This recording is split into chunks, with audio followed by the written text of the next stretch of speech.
importância. Então, agora eu lhe pergunto, para nós simplificarmos, porque o nosso tempo é curto. Como é que eu e você podemos nos tornar homens e mulheres com cara de diamante?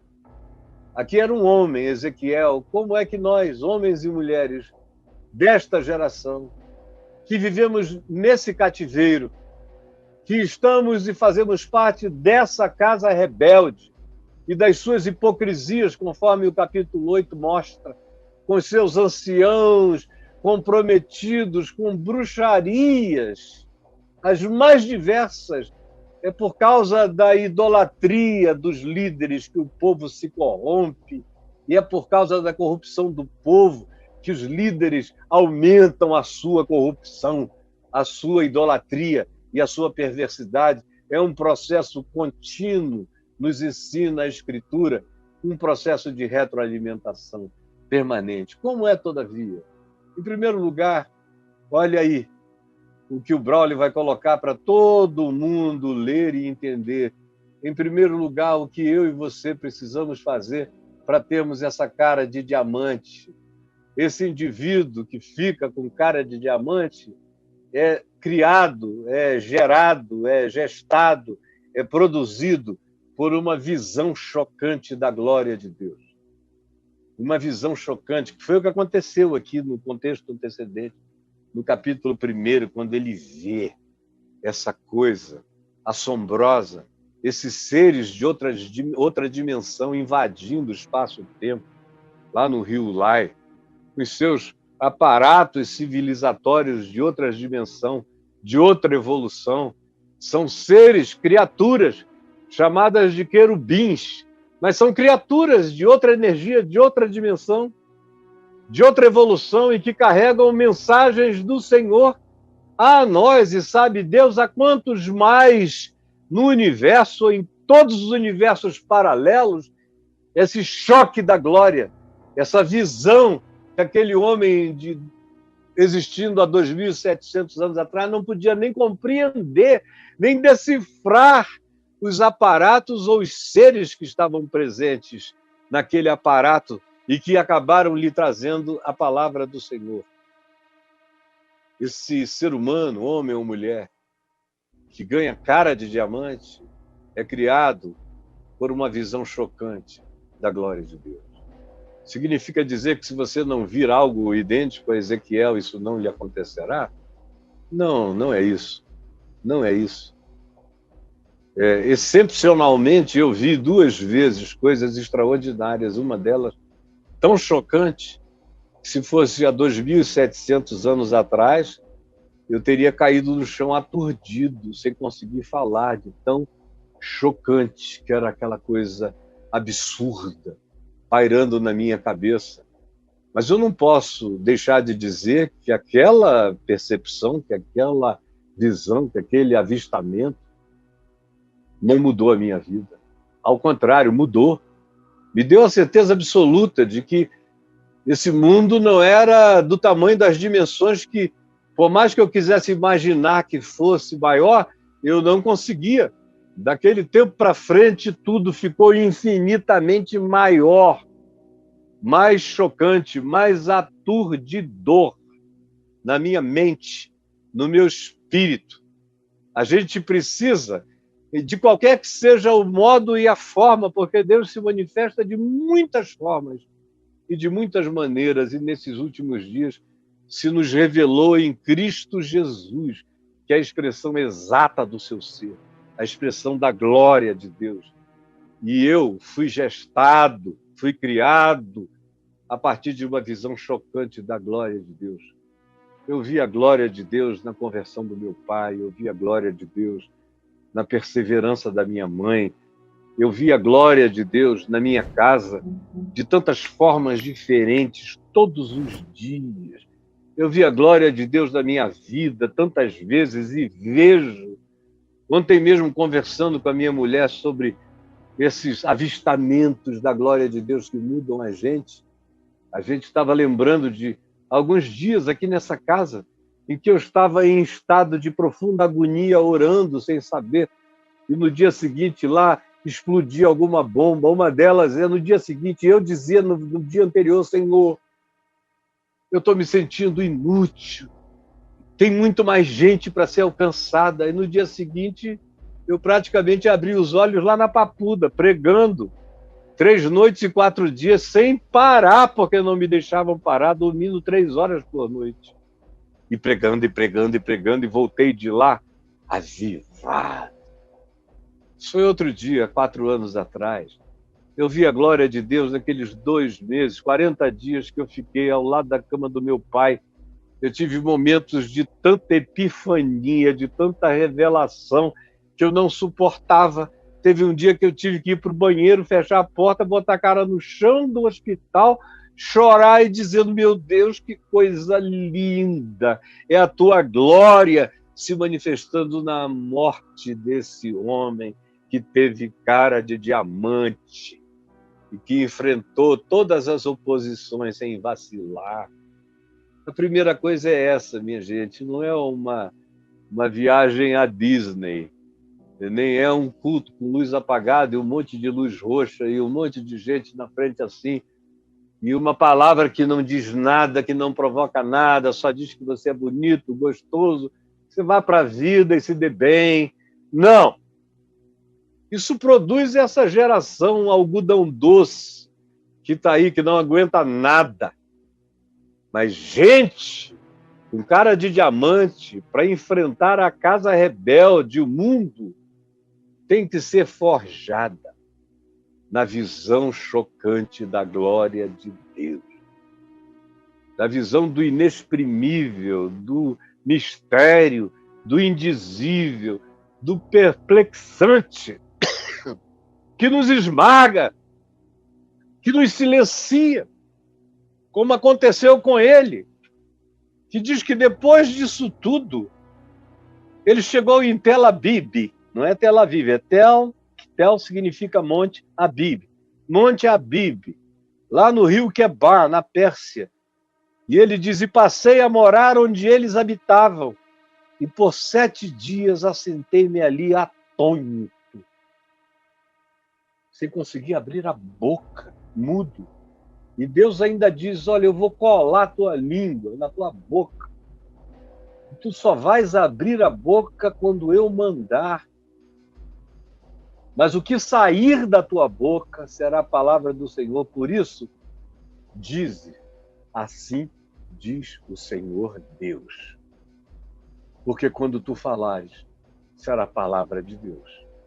Porque tu estarás impregnado da minha palavra, que tu comeste, que tu sorveste, que é o teu alimento, que é a força vital do teu ser. Quando é assim, a gente fica com essa cara que atravessa a pederneira e que fere a casa rebelde e não sai ferido. Continua andando na força do Senhor, conforme ele disse, o Espírito me levantou e me levou. A mão do Senhor se fez muito forte sobre mim, é o que ele diz no verso 14. Então, a primeira coisa é essa. Para ser essa pessoa que ganha esse poder profético, essa coragem profética, você tem que ter comido essa palavra e tem que ter sido forjado na visão chocante da glória de Deus. Essa é a primeira coisa. Em segundo lugar, veja aí, preste atenção. O Braulio vai colocar o que eu quero que cada um guarde no coração. Você se torna um ser humano com cara de diamante por ter engolido a palavra e vivido por meio dela. Você se torna um ser humano com cara de diamante, desses que atravessa tudo, atravessa a vida, atravessa a dor, atravessa a morte, atravessa a blasfêmia, o ódio de todos e de qualquer um, e segue, e não sabe retroceder, porque você foi impactado e chocado no ninho da glória de Deus e também por ter engolido a palavra. e vivido por meio dela. Deixado a palavra se celularizar na sua existência, se tornar a sinapse natural dos seus pensamentos, respostas, emoções e atitudes. Isso eu e você temos que saber. Se eu não guardar essa palavra no meu coração, para não pecar, para não me intimidar, para não retroceder, para não ser cooptado pelos filhos da casa de Israel, que são casa rebelde, filhos da religião, é preciso que eu tenha engolido a palavra e vivido por meio dela.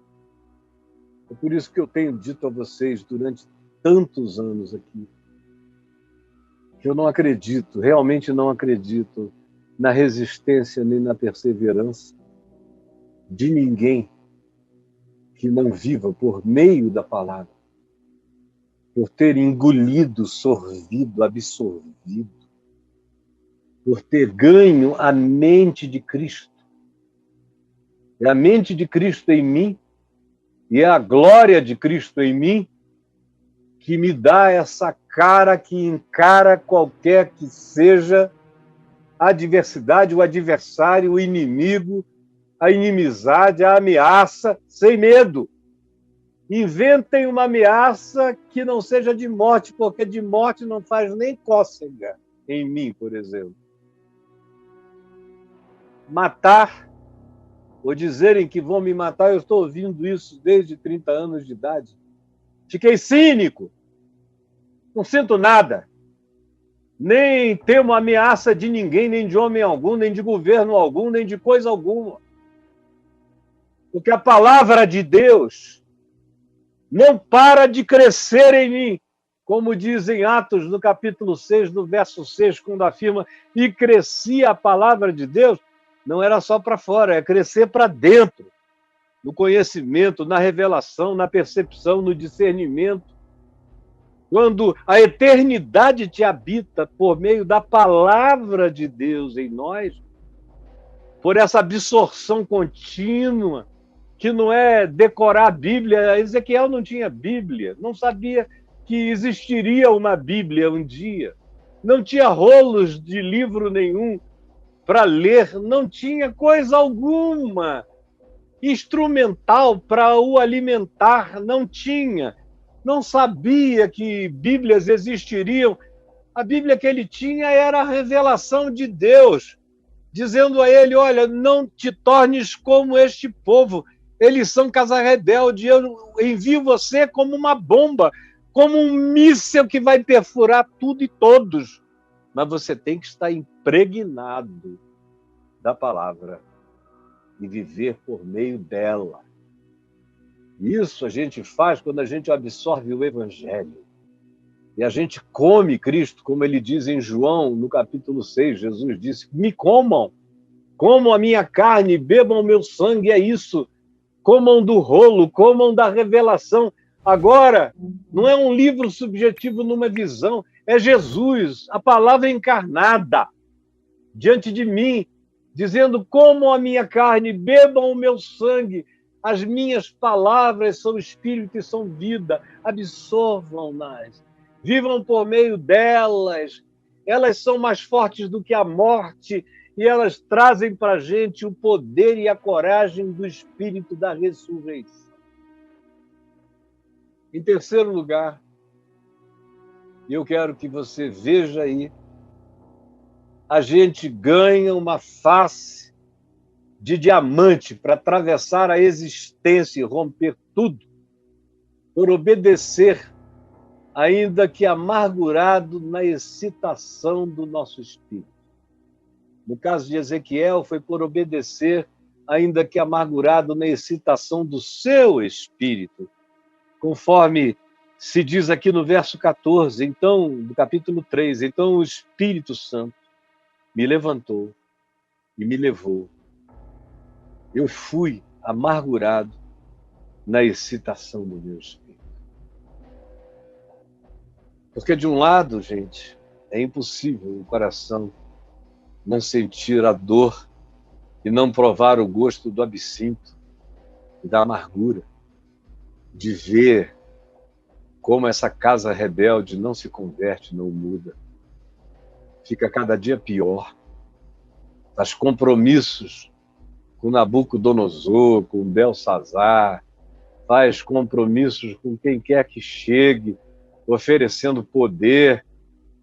Aceitam ficar no cativeiro com a promessa de que serão empoderados de algum modo. Esquecem-se do seu Deus com a maior facilidade. E aí você contempla isso, e conquanto tem a cara de diamante, conquanto enfrente qualquer coisa e qualquer um, há uma tristeza latente no coração.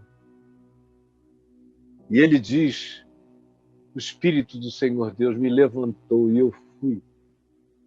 Eu fui com a amargura na excitação do meu espírito, mas eu fui com amargura. Tem muita gente que, por causa dessa amargura, não foi a lugar nenhum. Mas quando você um dia conheceu a glória de Deus, de verdade, quando você come a palavra todo dia e ela vira célula, sinapse, vira emoção, sentimento, vira decisão irrevogável no seu ser, e vira a mente de Cristo na sua interpretação, aí não tem mais volta. E você vai. O Senhor Deus diz: levanta-te. E você se levanta. E você vai. Como aqui se diz, e eu quero repetir. Então o Espírito me levantou e me levou, e eu fui. E eu fui. E eu fui. Amargurado na excitação do meu espírito. Que expressão tragicamente linda e poética. E eu fui amargurado na excitação do meu espírito, mas tem mais. Tem um adversativo presente e inafastável, que diz: mas a mão do Senhor se fez muito forte sobre mim. Mas a mão do Senhor se fez muito forte sobre mim. A minha oração nesses dias é pedindo que o Senhor levante uma geração desassombrada, uma geração de Ezequiéis, de Ezequielas, literalmente de Ezequiéis e de Ezequielas, e que ninguém tenha medo, que a gente tenha coragem, não se encolha, porque Deus não nos deu espírito de covardia, mas sim espírito de poder, de amor e de moderação. Essa é a minha oração. Você se levante, você não tenha mais vergonha de dizer quem você é, de que lado você está, e que você cresça para ter essa cara de diamante que atravesse a loucura desse mundo e a loucura da religião, cooptada, vendida, entregue, comprada neste mundo. E como diz aqui Deus a Ezequiel, se tornaram piores do que aqueles cujas línguas estranhas tu não entendes. Se eu tivesse te enviado para o meio desses, eles te ouviriam. Mas eu estou te enviando por meio daquele povo que conhece a tua língua, que te conhece, e tu conheces a língua deles, e eles não te darão ouvido, porque eles são casa rebelde. Tu, porém, levanta-te e diz: assim diz o Senhor. Levanta-te e diz: assim diz o Senhor. Eu te peço, Jesus, que essa palavra não seja levada pelo vento para lugar nenhum, mas ela caia em corações que tenham sulcos, que tenham aquelas valas férteis, para que essa palavra produza a 30, 60 e a 100% no coração de todos os que a ouvirem, que um se torne pelo menos 30, que um se torne pelo menos 60, que um se torne 100, que o poder de contágio de cada um de nós e a nossa coragem de ser em Ti se manifeste como sinal da Tua glória na nossa vida. É o que eu te imploro, em nome de Jesus. Amém e amém.